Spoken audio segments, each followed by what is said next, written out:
إن الحمد لله نحمده ونستعينه ونستغفره ونعوذ بالله من شرور أنفسنا ومن سيئات أعمالنا من يهده الله فلا مضل له ومن يضلل فلا هادي له وأشهد أن لا إله إلا الله وحده لا شريك له وأشهد أن محمدا عبده ورسوله صلى الله عليه وعلى آله وأصحابه والتابعين لهم بإحسان إلى يوم الدين وسلم تسليما كثيرا أما بعد. تجيث لافدريمة تقن الله سبحانه وتعالى أتى لافدرين ndihmë dhe falje vetëm prej Tij kërkojmë.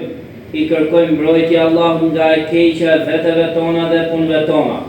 Atë që udhëzon Allahu nuk ka kusht ta humbë, ndërsa atë që ai e çoj në humbje nuk ka kusht ta udhëzojë. Dëshmoj se nuk ka të adhuruar tjetër me të drejtë përveç Allahut vetëm pa ortak, po ashtu dëshmoj se Muhamedi sallallahu alaihi wasallam është robi dhe i dërguari i Tij. Lëvdata shumë dhe shpëtimi i madh i Allahut qoftë mbi të, mbi familjen dhe shokët e Tij, si dhe mbi gjithë ata që i pasuan ata me përpikmëri deri ditën e Kiametit e më pas. Robërt Allahut, kini frikë Allahun e lartësuar dhe dijeni se qetësia e vërtet dhe gëzimi më i madh që nuk i ngjan asgjë tjetër është atëherë kur njeriu futet në xhenetet e begata të Allahut të lartësuar.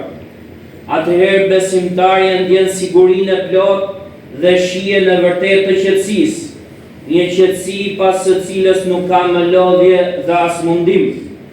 Dhe ai gëzim nuk shoqërohet më me hidhrim, as me ndërprerje dhe as me fund.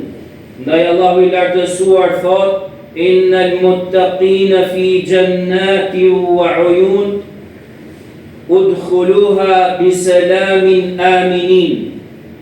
Me të vërtetë të devotshmit do të jenë në kopshte dhe burime, do të thuhet atyre hyni në to me selam dhe duke qenë sigurt. Po ashtu Allahu i lartësuar thot: La yamassuhum fiha nasabu wa ma hum minha bimukhrajin. Aty ata nuk do të ndjejnë asnjë lloj lodhje dhe as nuk do të nxirren më prej saj kurrë. Ndërsa në një ajet tjetër thot: Wa inna ad-dara al-akhirata lahiya al-hayawan law kanu ya'lamun. Më të vërtet, jeta e botës tjetër është jeta e përhershme, sikur ta dinin. Ndërsa rehatia e kësaj bote nuk është e sigurt dhe nuk është e përhershme. Gëzimi i saj patjetër pasohet nga diçka që e prish atë, sepse kjo botë nuk qëndron në një gjendje të vetme të pandryshueshme. Përkundrazi ajo është vetëm një kënaqësi mashtruese. Ajo tek Allahu nuk vlen as sa krahu një mushkoje. Ndaj Allahu i patërmeta thot: I'lamu annama al-hayatu ad-dunya la'ibun wa lahwun wa zina wa tafakhurun bainakum wa takathurun fil amwali wal awlad. Thot dijeni se jeta e kësaj bote është vetëm lojë, dëfrim, zbukurim, burje mes jush dhe shtim në pasuri e fëmijë. Ndaj o ti njeri që Allahu të ka dhënë pasuri dhe begati, përgatitu për veten tënde para se të vdesësh dhe ruhu që të mos largohesh nga kjo botë pa marrë me vete vepra të mira. Dije se sado që të kënaqesh në këtë jetë, sado rehati që të kesh, ti do ta lësh atë pas dhe do të largohesh, ndërsa ajo që është tek Allahu është më mirë dhe më e qëndrueshme. Ndërsa ati që jes provuar me varfëri dhe vështirësi, mos u pikullo për atë që të ka munguar nga kjo botë, sepse jeta e saj është e shkurtër dhe ajo është vetëm një kënaqësi e përkohshme. Ndaj i dërguari Allahut sallallahu alaihi wasallam ka thënë: Yu'ta bi an'ami ahli ad-dunya min ahli an-nar yawm al-qiyamah fayusbaghu fi an-nar sabgha. ثم يقال يا ابن آدم هل رأيت خيرا قط؟ هل مر بك نعيم قط؟ فيقول لا والله يا رب. ويؤتى بأشد الناس بؤسا في الدنيا من أهل الجنة فيسبغ صبغة في الجنة فيقال له يا ابن آدم هل رأيت بؤسا قط؟ هل مر بك شدة قط؟ فيقول لا والله يا رب ما مر بي بؤس قط ولا رأيت شدة قط. Thot në ditën e Kiametit do të sillet njeriu më i begat I kësaj bote nga banorët e zjarrit dhe do të zhytet një herë të vetme në zjarr. Pastaj do t'i thuhet o birë I Ademit, a ke parë ndonjëherë ndonjë mirësi? A ke përjetuar ndonjëherë ndonjë kënaqësi? Ai do të thotë jo pasha Allahun o Zoti im. Pastaj do të sillet njeriu më I mjeruar I kësaj bote nga banorët e xhenetit dhe do të zhytet një herë të vetme në xhenet. Pastaj do t'i thuhet o birë I Ademit, a ke parë ndonjëherë mjerim? A ke kaluar ndonjëherë vështirësi? Ai do të thotë jo pasha Allahun o Zoti im, nuk kam parë kurrë mjerim dhe as kam kaluar ndonjëherë vështirësi. Pra këtu kemi dy njerëz.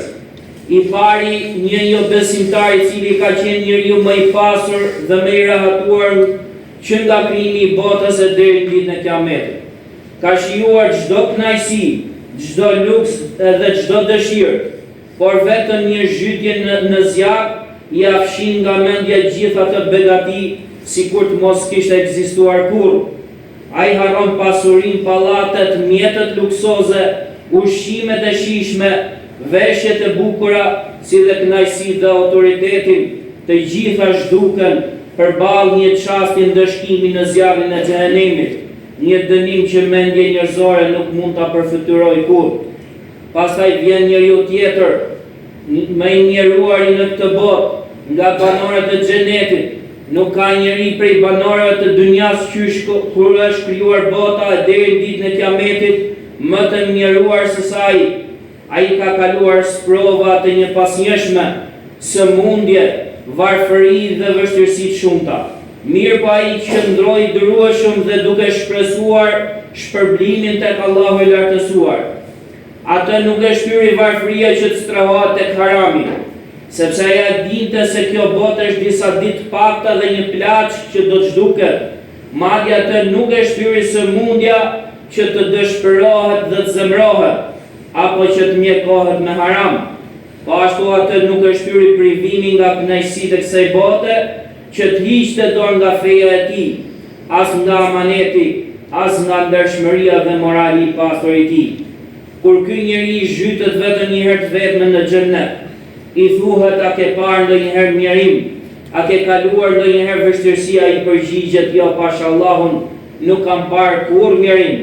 Pra ai harron çdo mjerim dhe çdo vështirësi që ka kaluar, sikur të mos kishte ekzistuar kurrë, sepse para syve të tij është shfaqur begatia e vërtetë, ajo që nuk krahasohet me asgjë tjetër në këtë botë. Prandaj Allahu I lartësuar në hadith kutsi e ka përshkruar atë me një përshkrim madhështor dhe gjithë përfshirës duke thënë: "A'adadtu li ibadi salihin ma la 'aynun ra'at wala udhunun sami'at wala khatara 'ala qalbi bashar." Kam përgatitur për robrit e mi të mirë atë çfarë syri nuk e ka parë, as veshi nuk e ka dëgjuar dhe as nuk e ka menduar ndonjëherë zemra e njeriu. Prandaj, o robi Allahut, bëj ahiretin synimin tënd kryesor.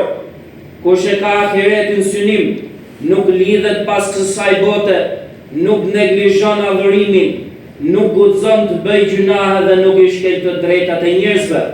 Allahu I patmeta thot: "Ya ayyuhalladhina amanu ittaqullah wal tanzur nafsum ma qaddamat liqad wattaqullaha innallaha khabirun bima ta'malun." O ju të cilët keni besuar, friksojeni Allahut dhe le të shikojë çdo njeri se çfarë ka punuar për të nesërmen. Friksojeni Allahut, vërtet Allahu është I gjithë ditur për atë që ju punoni. Prandaj robërt Allahut, keni frikë Allahut dhe qëndroni të palë kundër në fen tuaj, sepse vërtet jemi në kohë provash, ku e kota zbukurohet, gjunahu normalizohet dhe vërteta shpesh shihet si e huaj. Ndaj dërguari Allahu sallallahu alaihi wasallam ka thënë: ya'ti 'ala an-nasi az-zaman as-sabiru fihim 'ala dinihi kal-qabidi 'ala al-jamr. Njerëzve do vinë një kohë kur i dërueshmi prej tyre në fenë e tij do të jetë si ai që e mban një prush të ndezur në dorë. Kjo është koha në cilën ne jetojmë, kohë provash, tundimesh dhe devimesh, ku e vërteta bëhet e rëndë dhe e kota zbukurohet. Në këto ditë, shumë njerëz mashtrohen nga festat e fundvitit, dritat, zbukurimet dhe gëzimet e përkohshme, duke harruar për çfarë janë krijuar. I dërguari Allahut sallallahu alaihi wasallam ka thënë gjithashtu: "Ad-dunya sijnul mu'min wa jannatul kafir." Kjo botë është burgu i besimtarit dhe xheneti i jo besimtarit. Prandaj mos u mashtroni nga ajo që shihni tek të tjerët. Ajo që për disa është fesë dhe gëzim, për besimtarin është provë dhe provë besnikërie ndaj Zotit të tij. Profeti sallallahu alaihi wasallam na ka paralajmëruar qartë: "Man tashabbaha biqaumin fahuwa minhum." Kush i përngjason një populli, ai është prej tyre. Prandaj mos i imitoni mosbesimtarët dhe ignorantët në festa, simbolet dhe zakonet e tyre që nuk burojnë nga feja jonë. Mos merrni pjesë në to, sepse nderi i besimtarit është në bindje ndaj Allahut të lartësuar dhe në pasimin e sunetit të dërguarit të tij sallallahu alaihi wasallam. Mbani mend se gëzimi i kësaj bote është i shkurtër, ndërsa shpërblimi i Allahut është i përjetshëm. Ajo që sot duket e bukur, nesër do të zhduket, ndërsa ajo që bëhet për Allahun mbetet për gjithmonë. Allah na bëf për atyre që ruajnë fenë e tyre në kohë provash, që nuk mashtrohen nga pamja e kësaj bote dhe që atakojnë Zotin e tyre me zemër të pastra dhe vepra të sinqerta. Aqulu hadha al-qawl wa astaghfirullaha li wa lakum min kulli dhanb fastaghfiruhu innahu huwal ghafurur rahim. Alhamdulillahi ala fadlihi wa ihsanihi wa ashkuruhu ala tawfiqihi wa imtinanihi. وأشهد أن لا إله إلا الله وحده لا شريك له وأشهد أن محمدا عبده ورسوله صلى الله عليه وعلى آله وأصحابه أجمعين. Robert Allahut, vërtet dobësimi i zemrës ka shumë shkaqe, dhe ndër shkaqet më të mëdha të saj janë mbështetja dhe animi nga kjo botë, mashtrimi nga zbukurimet e saj, harresa e realitetit të saj, dhe shpërfillja e përkujtimit të vdekjes, të botës tjetër, të xhenetit dhe të xhehenemit. Allahu i lartësuar e ka sqaruar në librin e tij dhe i dërguari i tij sallallahu alaihi wasallam në sunetin e tij se robi nuk i afrohet Allahut me sinqeritet, nuk i përmbahet bindjes dhe nuk e ka frikë atë ashtu siç duhet, përveç se nëse ahireti bëhet qëllimi i tij kryesor. Ndaj Allahu i madhëruar thot: "Wasta'inu bis-sabri was-salat, wa innaha lakabiratun illa 'ala al-khashi'in, alladhina yadhunnuna annahum mulaqu rabbihim wa annahum ilayhi raji'un." Kërkoni ndihmë me durim dhe me namaz. Vërtet kjo është e rëndë përveç se për ata që janë të përulur, të cilët janë të bindur se do të takohen me Zotin e tyre dhe se tek ai do të kthehen. Pra ai që neglizhon namazin, le ta di se besimi i tij në ditën e fundit është i dobët. Allahu i patmeta thot gjithashtu: "Laqad kana lakum fi rasulillahi uswatun hasana liman kana yarju Allaha wal yawmal akhir wa dhakara Allaha kathira." Më të vërtetë ju keni shembullin më të mirë tek i dërguari i Allahut, për atë që shpreson tek shpërblimi i Allahut dhe në mëshirën e tij ditën e fundit, si dhe përkujton shumë Allahut. Ndaj kush nuk e ndjek sunetin e të dërguarit të Allahut sallallahu alaihi wasallam, le ta di se besimi i tij në ditën e gjykimit është i mangët, ndërsa i dërguari i Allahut sallallahu alaihi wasallam ka thënë: "Man kana yu'minu billahi wal yawmil akhir falyaqul khayran aw liyasmut." Kush beson në Allahun dhe në ditën e fundit, le të flas mirë ose le të hesht. Prandaj kush flet me dinjeshtra, përgojon për hap thashe theme, fyen, tall ose dëmton të tjerët me gjuhën e tij, le ta di se besimi i tij në ditën e fundit është i dobët. Nga kjo kuptohet qartë se njeriu nuk mund t'i afrohet Allahut të lartësuar, as të largohet nga gjunahet, përveç se nëse zemra e tij lidhet fort me jetën e botës tjetër, me vdekjen dhe me atë që ndodh pas vdekjes, si dhe që përgatitet për të fort. Allahu na bëf prej atyre që kujtojnë atë gjithmonë, që përgatisin veten për takimin me të dhe që vendosin ahiretin mbi çdo gjë tjetër. Së fundmi, vëllezër të nderuar, mos harroni që të luteni për pejgamberin ton, pasi Allahu i lartësuar ka urdhëruar në librin e tij duke thënë: Inna Allaha wa malaikatahu yusalluna 'alan nabi ya ayyuhalladhina amanu sallu 'alayhi wa sallimu taslima. Me të vërtetë Allahu dhe me lajket e tij lavdrojnë pejgamberin. O ju të cilët keni besuar, lutuni dhe shkërkoni shpëtim për të.